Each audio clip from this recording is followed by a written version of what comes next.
ओंकार ओडिया। नमस्कार फ्रेंड्स, ओंकार ओडिया चैनल रे आपण मानक स्वागत। फ्रेंड्स, जदि आपण कौनसी मध्य नारी बा पुरुष को तत्काल हाथ मुठा को आनिया पे चाहती तेबे आज क्षुद्र भिडियोटी को अनुसरण करंतु, कारण यही भिडियो रे मु आपण मानक सह एभली एक मोहिनी प्रयोग को शेयर करने जाऊँगी जहाकु कि आपण माने अत्यंत सहजरे निर्विघ्न रे करि परिबे एवं एहा द्वारा आपण जे कोनसी नारी बा पुरुष को तत्काल मोहित वशीभूत करि परिबे। मात्र गोटे मिनिट भितर ही से आपनकर वश्यता स्वीकार करिवो, आपनकर हाँ रे हाँ मिलेबो, जद्वारा आपण तांग ठारू जे कार्यटी को हासिल करिया पे चाहउचंती ता आपनको तत्काल प्राप्त होई परिबो। एही मोहिनी प्रयोग रे आपनकर एक क्षुद्र मोहिनी मंत्र को ही व्यवहार करिया पे पड़िबो, जहा कि मात्र आपनकर 4 गोटी शब्द विशिष्ट एवं स्वयं सिद्ध या सिद्धि करिवार आवश्यक नहीं, केवल यही विधि मते ही प्रयोग करी यार चमत्कार लाभ को पाइबापी अच्छी। तेबे आपण माने यही मोहिनी प्रयोगटी को व्यवहार करी आपनकर जदि प्रेम प्रणय जनित कौन सी मध्य समस्या आपण थांती तेबे तार तत्काल समाधान करि परिबे, अथवा जदि उपरिस्थ ऑफिसर को आपनकर हाथ मुठा को आनिकरी कौन सी विशेष कार्य हासिल करिया पे थाए तेबे ताहा संभव होई परिबो। अथवा परिवार मध्य जदि आपण माने याको प्रयोग करि बसंती तो पारिवारिक स्नेह संपर्क भितर यदि कौन प्रकार असुविधा थाए तेबे ताहा मध्य संभव हो पारिबो। आपनकर इच्छा मते यही मोहिनी प्रयोगटी को व्यवहार करी आपनकर व्यक्तिगत कल्याण साधन करि परिबे। तेबे ई महान वशीकरण विद्याटी को आपण सह उपस्थापन करिया पूर्व क्षुद्र निवेदन, जदि आपनकर एही भली कंटेंट रुचि रहउचे एवं हम चैनल को आज प्रथम बार आछंती तेबे चैनल कड़े थिबा लाल कलर सब्सक्राइब बटन क्लिक करी बेल आइकन क्लिक करी और ऑल नोटिफिकेशन पर क्लिक करी चैनल को सब्सक्राइब कर नियंतु, जेबल कि आपण जेतल मध्ये आपण मानक सेवारे एही भली तंत्रमंत्र वीडियो अपलोड करिवो तार सर्वप्रथम नोटिफिकेशन आपण पाखरे पहुंचबो एवं से सब को आपण माने सर्वदूर देखिकरी किछि ज्ञान आहरण करि परिबे। तबे फ्रेंड्स, बेसुन नजर पकेबा एही शक्तिशाली मोहिनी प्रयोग जहा माध्यम कि आपण जेकोसी व्यक्ति नारी बा पुरुष को आपण तत्काल गोटे मिनिट मध्य आपनकर वश्यता स्वीकार करेकरी तांका ठारू जेकोसी विशेष कार्य को हासिल करि परिबे। आपनकर ताहा प्रेम प्रणय जनित कोनसी समस्यार समाधान पई हो, पारिवारिक कोनसी स्नेह संपर्क को नहीं कोनसी विभ्राट उपस्थाऊ ताको सजाड़िया पई हो, अथवा चाकरी वृत्तिगत क्षेत्र में कोनसी कर्मचारी को हो किंबा उपरिस्थ ऑफिसर को हो, आपण जहाँ को मध्य चाहिए तत्काल गोटे मिनिट भितर मोहित वशीभूत करि परिबे। एई क्षुद्र पंथाटी को आपण माने अनुसरण करंतु, जहाँकि अत्यंत सहज एवं सरल एवं यह जेकोसी नारी बा पुरुष निर्विघ्न करि परिबो। कोनसी बारण एथिरे नाही किंबा कोनसी खाद्य पोशाक पत्र उपरे बारण नाही। आपण माने यह जेकोसी समय जेकोसी दिन जेकोसी परिस्थिति रे आपण माने एही मोहिनी विद्यार प्रयोग करी निजर अशेष कल्याण साधन करि परिबे। एथिपई आपण को करिया पड़िबो भल के ध्यान भाव शुणु, जहाँ मुझे आपको परामर्श प्रदान करुच्ची। आपण जदि कौन नारी बा पुरुष को निजर वश्यता मध्य को आनिबा को थाए तेबे तांकर जो छाई पड़े से माने बसी थांतु किंबा ठिया होई थांतु, तांकर छाईटी सूर्यंकर अपर पार्श्व ही पड़िथिबो। आपण माने सेई छाई उपरे ही यही प्रयोगटी करिवे। ध्यान सहकार शुणु, आपण जतबेले कौन नारी बा पुरुष को निजर वश्यता मध्य को आनिया पई चाहुचंती एवं ताहा अत्यंत कम समय मध्य अर्थात गोटे मिनिट भितर से आपनकर आवश्यकता स्वीकार करने चाहती, आपनकर हाँ रे हाँ मिलने चाहती, तेबे से जितेबाला छिड़ा होचंती तांकर जो छाईटी अपर पार्श्व पड़ुची, आपण से ही छाईटी को प्रथमे 2 पाद अग्रसर करके माड़ी बसंतु पादरे जो चापी रखुचंती आपण माने से छाई को चापी रखिबा भितर आपण गोटे मंत्र को आपण मात्र से 3 थर उच्चारित करेंगे। तेबे मंत्रटी को आपण माने 3 थर उच्चारित करने पूर्व संपृक्त व्यक्ति विशेषकर जहाँ नाम डाक नाम आपन को जना अच्छी से ही डाक नामटी को आपण मात्र 3 थर उच्चारित करेंगे एवं तापरे एही मोहिनी मंत्रटी को आपण माने 3 बार उच्चारित करेंगे। यही 3 थर उच्चारण ही यथेष्ट। देखिए तत्काल किछि ना किछि चमत्कार घटिजिवो। सेही व्यक्ति नारी बा पुरुष आपनकर संपूर्ण गुलाम पलटि जिवो। आपण तांको जे कथा पे राजी करने चाहूबे से कथा ही राजी हो जिवे।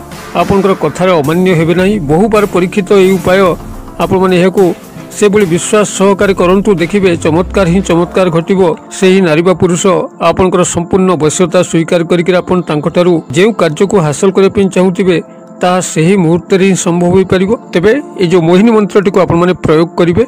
मोहिनी मंत्रटी को से भली स्पष्ट भाव ही निज भितर उच्चारित करिवार अछि एवं अत्यंत गुप्त भाव में ही प्रयोग करिवार अछि। पार्टी स्फुणर आवश्यक नहीं, केवल मानसिक भाव में आपण यह मोहिनी मंत्रटी को 3 थर उच्चारित करेंगे और मोहिनी मंत्र भितर आपण संपृक्त व्यक्ति पुरुष व नारी नाम को जोड़े। जदि कौन नारी व पुरुष को निजर वश्यता मध्य को आने को थाए तेबे तांकर जो छाई पड़े से माने बसी थांतु किंबा ठिया होई थांतु, तांकर छाईटी सूर्यंकर अपर पार्श्व ही पड़िथिबो। आपण माने सेई छाई उपरे ही यही प्रयोगटी करिवे। ध्यान सहकार शुणंतु। आपण जतबेले कोनसी नारी व पुरुष को निजर वश्यता मध्य को आनिया पई चाहुचंती एवं ताहा अत्यंत कम समय मध्यरे अर्थात 1 मिनिट भितर से आपणकर आवश्यकता स्वीकार करने चाहती, आपणकर हाँ रे हाँ मिलिया चाहती, तेबे से जतबेले छिड़ा होचंती तांकर जो छाईटी अपर पार्श्व पड़ुची, आपण सेही छाईटी को प्रथमे 2 पाद अग्रसर करके माड़ी बसंतु। पादरे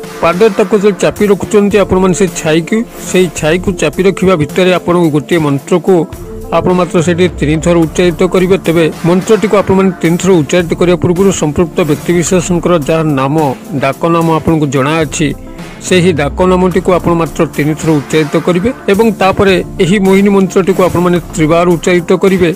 यही 3 थर उच्चारण ही यथेष्ट। देखिए तत्काल किसी न किसी चमत्कार घटीजीव।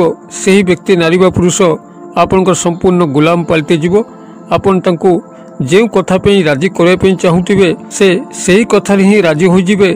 आपणकर कथार अमान्य हेबे नहीं। बहु बार परीक्षित ये उपाय आपण माने यहाको से बोली विश्वास सहकारे करंतु। देखिए चमत्कार ही चमत्कार घटिबो। से ही नारी व पुरुष आपणकर संपूर्ण वश्यता स्वीकार करके आपण तांकठारु जो कार्य को हासिल करने चाहूथिबे ताहा सही मुहूर्त ही संभव हो पारिबो। तेबे ये जो मोहिनी मंत्रटी को आपण माने प्रयोग करिवे, मोहिनी मंत्रटी को से भली स्पष्ट भाव ही निज भितर उच्चारित करिवार अछि एवं अत्यंत गुप्त भाव ही प्रयोग करिवार अछि। पार्टी स्फुणर आवश्यक नहीं, केवल मानसिक भाव में आपण यह मोहिनी मंत्रटी को 3 थर उच्चारित करेंगे और मोहिनी मंत्र भितर आपण संपृक्त व्यक्ति पुरुष व नारी नाम को जोड़े। मंत्रटी आपंकर यही रहिबो ओं अमुक हुं हुं स्वाहा। मु आउथरे कहि दउची ओं अमुक हुं हुं स्वाहा। धर जाऊ जदि आपण राधा नामनी कौन सी नारी को यही क्षेत्र में वशीभूत करने चाहती तेरे मंत्रटी आपंकर यही रहिबो ओं राधा हुं हुं स्वाहा, ओं राधा हुं हुं स्वाहा। बा जदि कौन सी पुरुष जहाँकर नाम राजा आपन जदि तांको तत्काल वशीभूत करने चाहती तेरे मंत्रटी आपंकर यही रहिबो ओं राजा हुं हुं स्वाहा। यही भाव में मंत्र भितर आपण संपृक्त पुरुष व नारी नाम को जोड़िकी तांकर छाई 2 पादरे चापी धरिकी यही मंत्रटी को मानसिक भाव में मात्र 3 थर उच्चारित करेंगे। तेज उच्चारण पूर्व जहाँटा मुझे शेयर करी तांकर नामटी को आपण 3 थर उच्चारित करेंगे एवं जितेबाला आपण मंत्रटी को 3 थर उच्चारित उच्चारित कर सारा आपण पछुआ आस्ते आस्ते फेरी जीवार अच्छी पाद पकईकरी अग्रसर आदौ आग को हेबे नहीं। आपनकर मंत्र उच्चारण सरिब तो पछकू आस्ते आस्ते पाद आपण खसई खसईकरी से छाई हटि जीवार अच्छी। मात्र पछकू मुह करी आपण जीवे नहीं। तांकरी आड़ को मुह करके आपण जेमते ठिया होकर मंत्र पढ़ुथिबे तांकरी आड़ को आपनकर मुहटी सेम थिबो। मात्र आपनकर पाद गुड़िक ही पछकू पछ जाउथिबो। एही भली भाबरे आपण पश्चात भित्तिरे आपण से छाई को छाड़ दबार अच्छी एवं तत्काल चमत्कार को देखिया अच्छी। बहु बार परीक्षित ये उपाय कौन सी नारी व पुरुष को तत्काल आपनकर हाँ रे हाँ मिलिया एक प्रकृष्ट माध्यम आपण माने याको से बोली विश्वास चित्तर करंतु एवं किभली फल प्राप्त होचंती मते कमेंट बॉक्स में लिखंतु। वीडियोटी को मध्य सांगसाथी महले यथेष्ट मात्रा शेयर करंतु जेबोल के सहज सरल वशीकरण मोहिनी प्रयोगर समस्त लाभ उठाई परिबे एवं सेमानकु जो ए बाबद उपकार मिलिबो निश्चित भाव में आपको सर्व देवादेवी मानकर गभीर कल्याण प्राप्त होगा लगे। वीडियो क्षुद्र परिसर मध्य मत ये विदाय दिंतु पुणी आपण देखा पाऊ यही एक शिक्षणीय भिडियो से पर्यटन दर्शक बंधु आपण समस्ते मंगलमय कृपार भले था रहुची। सर्वे भवन्तु सुखिन सर्वे सन्तु निरामया सर्वे भद्राणि पश्यन्तु मा कश्चित् दुर्भाग् भवेत्। ओं शांति ओं शांति ओं शांति। नमस्कार।